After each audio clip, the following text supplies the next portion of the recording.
के तीर जब जिगर के पार हो जाला तो बढ़िया से बढ़िया लोग बीमार हो जाला।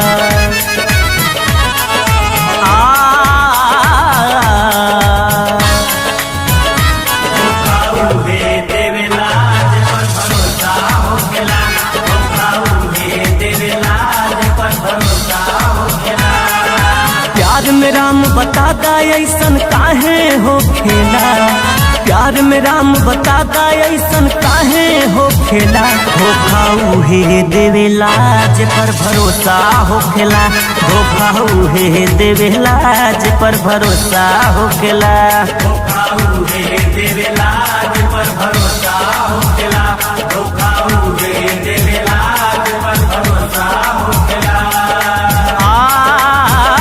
धोखा उहे देवेला जे पर भरोसा हो खेला, धोखा उहे देवेला जे पर भरोसा हो खेला।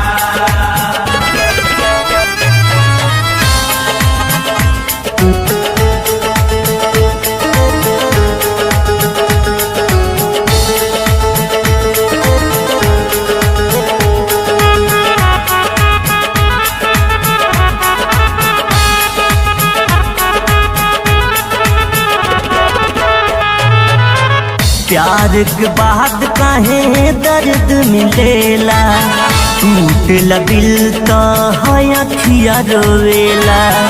उचल गईली बर्बाद कके, उचल गईली बर्बाद कके, हम जियतनी उनके याद कके, उनका खुशी के दुआ मांगतनी रब से फरियाद कके। प्यार के बाद काहे दर्द मिलेला, टूटला दिल तो है अखिया रोवेला।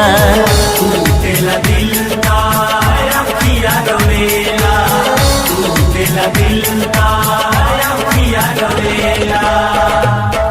दर्द दिल के दवाई कतही ना होखेला, धोखा उहे देवेला जे पर भरोसा होखेला, धोखा उहे देवेला जे पर भरोसा होखेला। धोखा उहे देवेला जे पर भरोसा होखेला।